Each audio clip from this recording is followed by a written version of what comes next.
Hello, everyone, and welcome to this week's Horses A to Z podcast. My name is Dwayne Stutzman, and I am the Equine Extension Associate at The Ohio State University. Have you ever ran into conflict at a 4-H event? Maybe it was a riding meeting or even at a horse show.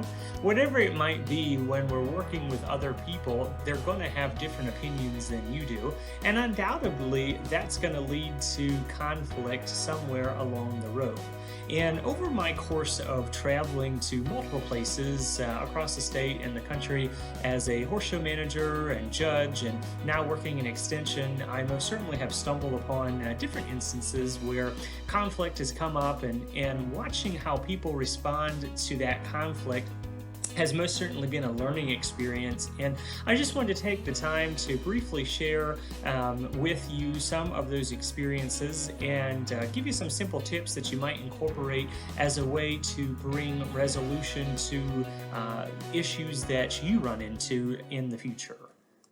Now, if it were just as simple as just having to deal with that moody mare, I think that most of us horse people would be just fine, but sadly, that isn't always the case. So this past summer, judging a horse show, while I was in the office occasionally in between breaks of classes when they were setting up or tearing down the arena, and at lunchtime, there was a parent that continually came into the show office and kept demanding to know when it would be time for their daughter to ride, or when her class would be up. And they kept mentioning that the daughter's grandparents were really excited to see her ride, but because of the extreme heat, they wanted to stay at home as long as possible and then just drive over to the show when it was time for her classes. And of course, the show office was made up of volunteers, and they tried to explain multiple times that they can't be certain what time exactly she would ride, but that the show would follow the posted class list, and that they should be listening to the announcements that are being made. And after asking multiple times, the parent sort of became furious and started shouting at the volunteers, and eventually demanded to speak to the show manager. And the show manager pulled him off to the side in the show office, and the parent actually started to verbally assault the show manager and backed him up against the wall, pointing their finger in their face, and kept calling the show manager incompetent and stupid, and said that they must hate kids so much because they were ruining their daughter's horse show. So, taking that experience, we need to break this down into looking at it from the show manager's point of view and then the parent's point of view. From the parents' point of view, I can completely relate to the fact that they wanted to know when the optimal time was when their child would be showing, so that their grandparents would be able to show up and watch their child and the granddaughter to show, and completely understand also the concerns that they have with the heat and keeping the safety and the health in mind of their grandparents. But from the show manager's viewpoint, they truly were assisted by the volunteers who, as I mentioned, were continuously telling the parent that they couldn't be certain when they would ride, but they would need to keep track. The parents should be keeping track of how quickly the show is moving on, watching how many entries are in the classes, and listening to the announcements that are made by the show announcer in order to make an estimate of how long it would be before this particular individual would be competing. And so, and this may have been, the first horse show that this parent and child has been to, or perhaps they haven't been to many horse shows at all. And so perhaps they don't understand the typical flow of a horse show. And so that would be a great opportunity for the show manager in this instance to explain how these things work. Otherwise, you end up causing a lot of confusion confusion. And that's what this show manager actually did, was finally got the parent calmed down and explained how horse shows typically function, and sort of explained that time management process and how to gauge, depending on what type of class we're talking about, how much time would be spent in the arena for each particular class. And I'm not quite sure that the parent was satisfied with that answer, but definitely brought down the elevation of the level of conflict that had been portrayed at that time. There's a few different conflict resolution styles. There's actually 5 that are pretty popular. They involve confrontation, compromise, collaboration, accommodation, and just flat out avoidance. And depending on your resolution style, think back to some of those moments perhaps where that you've experienced and where you've ran into conflict, and ask yourself, how did you deal with those issues, and did you respond by one of these styles? So we can talk about confrontation, using compromise, collaborating, accommodating, and just flat out avoiding issues. And so confrontation is a very direct approach that is trying to make right of whatever the issue is directly, with absolutely no fear. So beyond confrontation, we have compromise. So usually compromise involves coming up with an agreement that is mutual to reach some sort of settlement. And this is a really great way that I found to come up with quick resolutions that prevent someone from causing more conflict down the road, or basically just preventing the conflict from escalating. And so coming up with some compromise that is relevant to both parties tends to be really effective. Collaboration, usually that involves getting each individual to work together to create that win-win situation, so that everyone is happy. And that can require some creativity, most certainly, but getting individuals to collaborate in a way that gets the job done, so to speak, can be really, really effective when it comes to resolution. Making accommodations is when you're listening and accepting what that person is saying without any type of resistance. So you are typically going to hone in on what that person is saying, and you might be worried about the consequences of your actions if you don't do what they're telling you to do. And so there's sort of this high fear of what might happen if you don't do as they say. And so most of these people will tend to just accommodate themselves to whatever the conflict is. And then finally, just flat out avoidance. This involves not addressing the conflict at all. This can come from the mismanagement of just your emotions, the attitude, an overpowering attitude, from someone in authority, also having that fear of retaliation. And so people that avoid will are typically doing so because they don't want to deal with those specific issues. So in 4-H, no matter what type of conflict that might arise, those resolution styles, are very typical of people. We have people who are not afraid to confront others. People who tend to make compromises. Some people like to collaborate, others accommodate, and a lot of us just like to avoid. But that's not always the best option. And so we can take all of those styles and look at 3 very specific ways to deal with conflict, and that involves either engaging, not engaging, or negotiating. And I love these three concepts.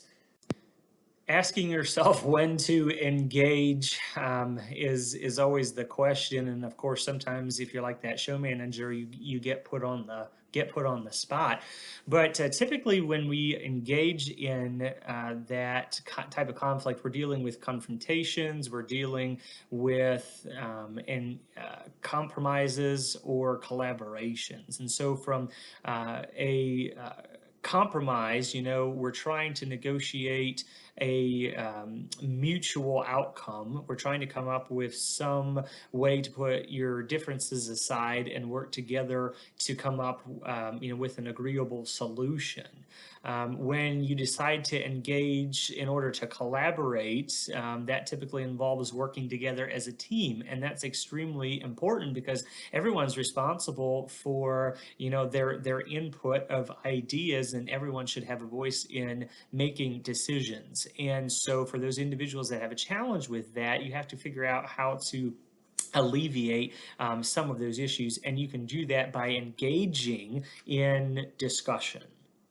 When the decision is made to not engage, typically that involves situations where you're trying to make accommodations or just simply avoiding the issues. And now, just because you're not engaging doesn't mean that that's the same thing as resisting or being defensive. It's just a conscious and deliberate choice not to, get involved essentially, or be adversarial.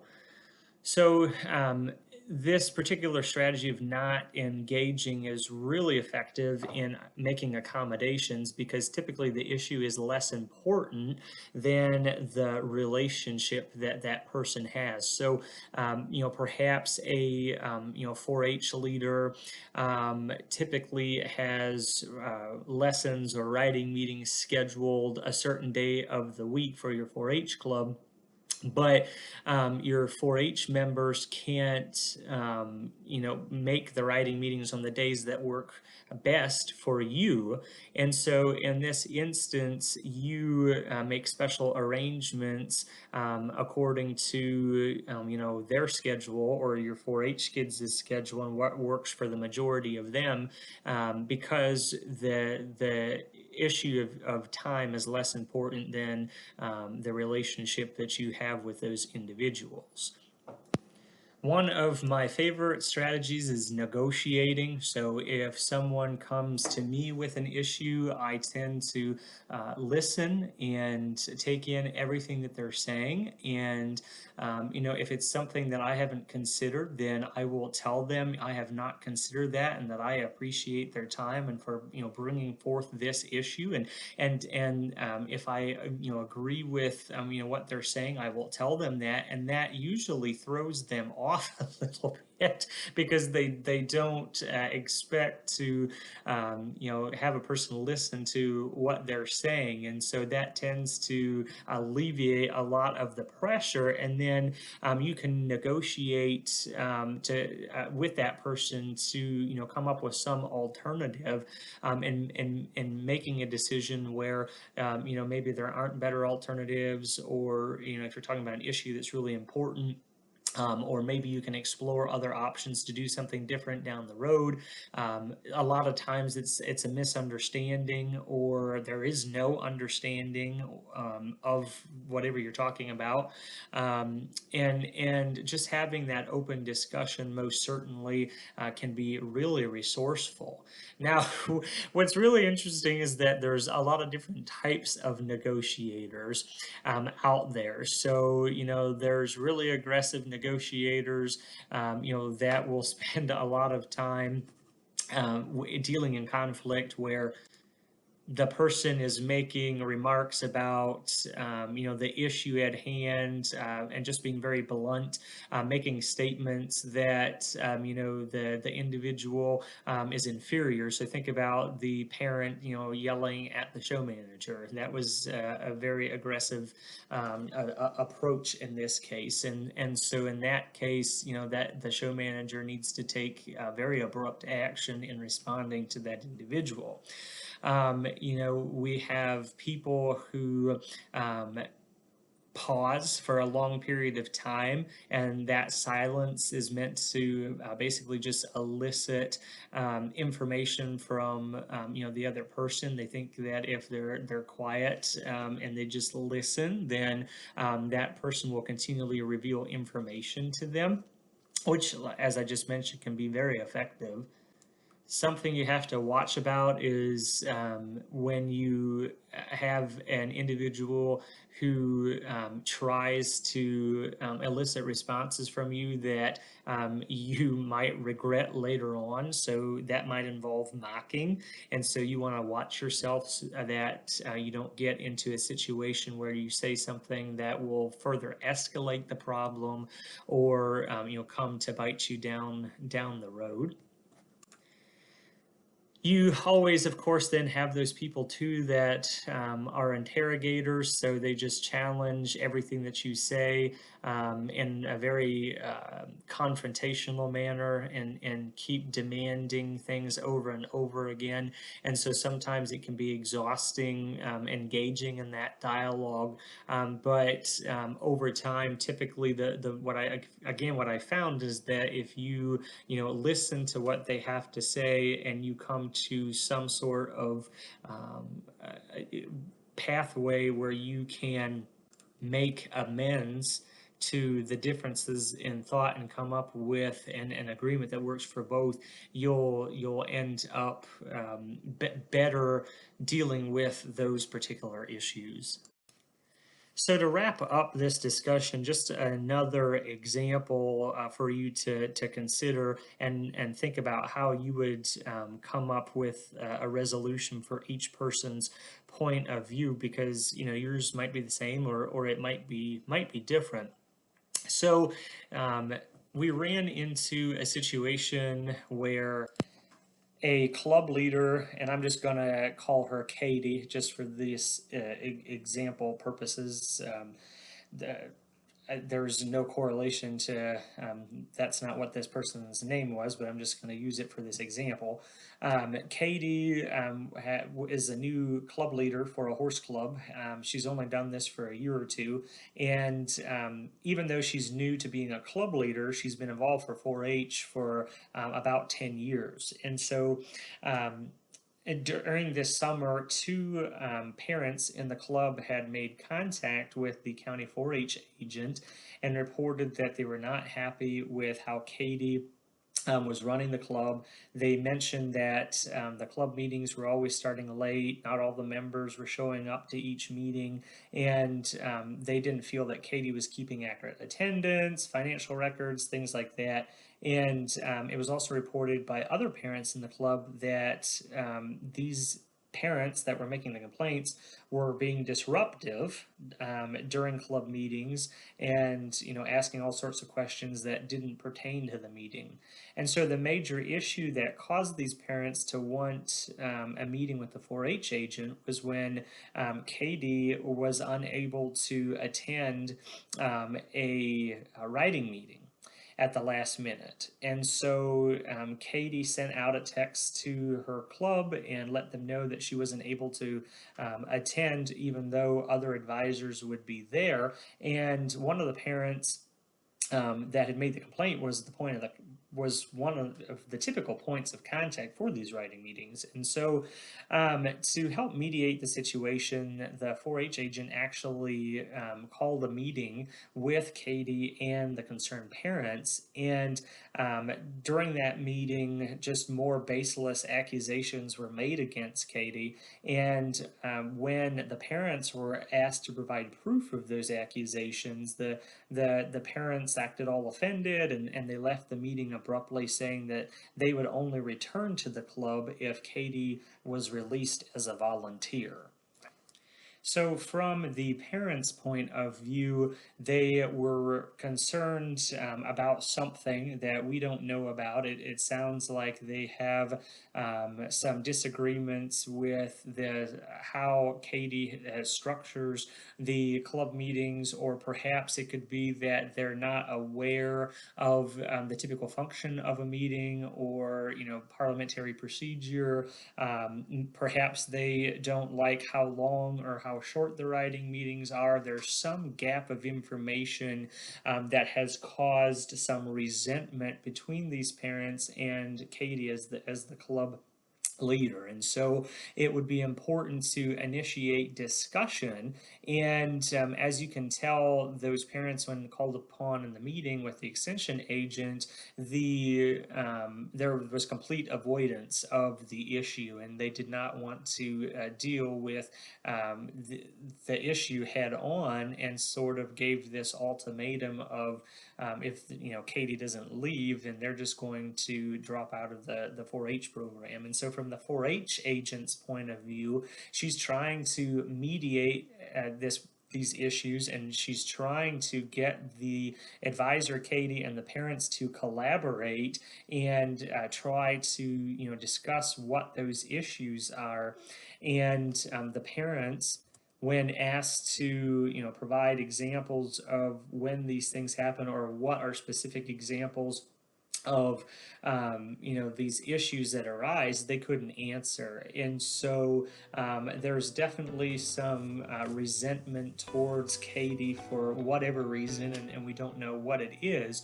But this is just a classic example of at least trying to make an effort, as the educator did, to try and get the two parties to collaborate and initiate a discussion and figure out what the problem is. And that would be something that needs to be addressed at a club meeting, and perhaps permit for more open discussion to try to remediate the situation. That's all I have for this week's Horses A to Z podcast. Whether you thrive on conflict, or you despise conflict, or you're somewhere in between, hopefully you can take something away from this discussion and use it should you have to deal with conflict down the road.